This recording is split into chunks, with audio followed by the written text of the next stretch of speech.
Hello everyone, this is from Nguyen, Transport Research Center, University of Technology, Sydney, Australia.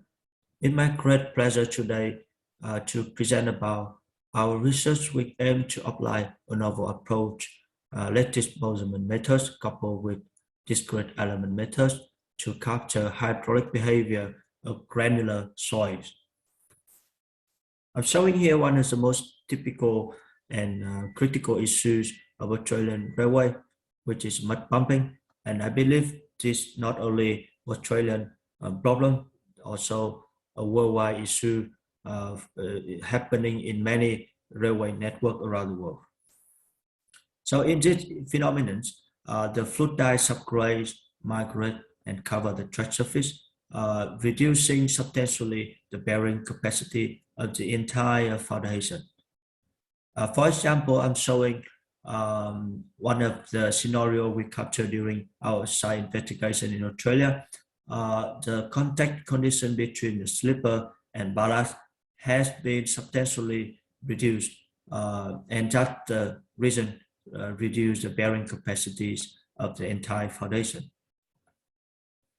Despite considerable effort in the past year, there are still a lot of debates around the mechanism of mud pumping. Generally, when we have a repeated heavy load on the track surface, the subgrade soil will experience a rapid increase in the exact positive pressure, which actually reduce effective stress, pushing all the soil particle to the overlying layers. And that's the reason we see mud pumping.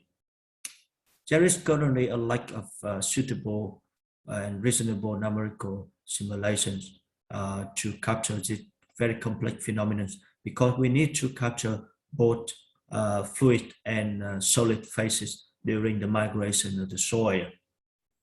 In the current study, we introduced a novel approach, which is the coupling between the lattice Boltzmann methods and the DEM. I'm showing here is a fundamental concept of the coupling.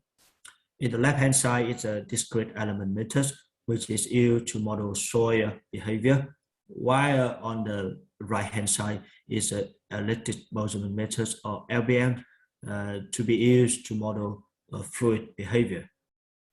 The coupling between the DEM and LBM is carried out in interval times during the simulation, where we can exchange information of variables between two different phases. Here is a fundamental concept or the theoretical backgrounds of the two different methods. Now, discrete element methods is now become one of the most popular computational methods, especially for geomechanics around the world. The fundamental concept of this actually based on the Newton law, accompanied with a number of different contact models. Lattice Boltzmann methods is where we discretize the fluid into different particles, and the behavior of this particle is governed based on a density distribution function, and by the streaming and collision process and the accompanied with the density distribution function, we can manage the conservation in the momentum and energy of the fluid system. There are various ways to capture the interaction between fluid and solid particles. In this case, we use immersed moving boundary, because this solution enables us to capture the interaction between two different phases in details, and that enhances the micro scale behavior of fluid around the solid particle to be captured accurately. To model the experimental work, we're showing the right-hand side is actually the way we couple the DEM particles and the fluid particles. The micro-scale experimental test was carried out in this study, and in this investigation, we fill a core sand into a container, and then we apply the hydraulic gradient along the specimen. Specifically, the supported pressure is increased at the bottom of the specimen, and we observe the behavior of the soil particle and fluid behavior. By this way, we can measure when the soil becomes fluidized and accompany the variables of the mediums.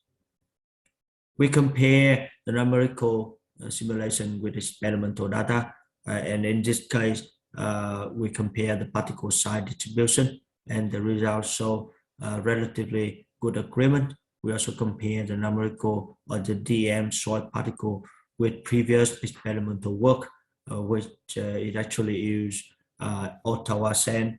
The CT scanning showing that the soil particles of our situation are relatively rounded. So the effect of the shape of the particles on the simulation can be ignored, because in the DEM we use sphere particles as an ideal particle in the numerical simulation. For the micro-hydraulic behaviors, you can see how the discharge capacity change with different hydraulic gradient. So when the hydraulic gradient reaches a critical state, the discharge capacity increase rapidly, and that indicates the inception of fluidization.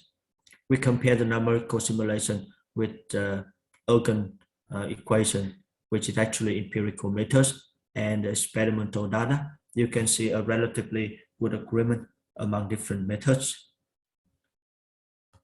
In this slide, I'm showing how the numerical simulation can capture the migration of the particle during the increase in the supported pressure on the hydraulic gradient. Now, when we increase hydraulic gradient, and all the particles are pushed to the surface, and that the wave, the fluidization of the soil is triggered.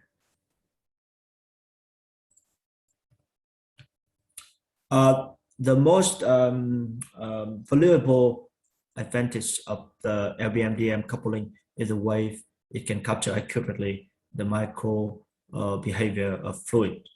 For example, I'm showing here the interstitial fluid velocity, which actually the velocity in the pore space between different particles, and you can see how this one change and develop over time and during the development of a supported pressure.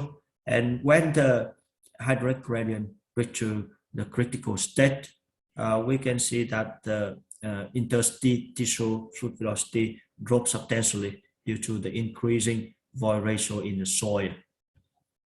The contact network representing the effective stress also experience a substantial reduction when the hydraulic gradient reaches a critical value, as shown in the figure here. So in general, we can conclude about the mechanism of the fluidization.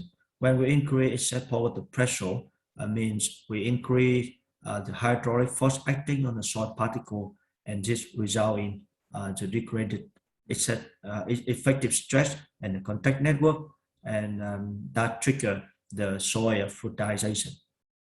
LBM-DEM is a reasonable way to capture microevolution of both soil and fluid. And in this study, we have successfully applied the LBM-DEM coupling to the fluidization of a sandy soil. We would like to thank Australian Research Council and many industry partners who have given us immense support in the project. Thank you.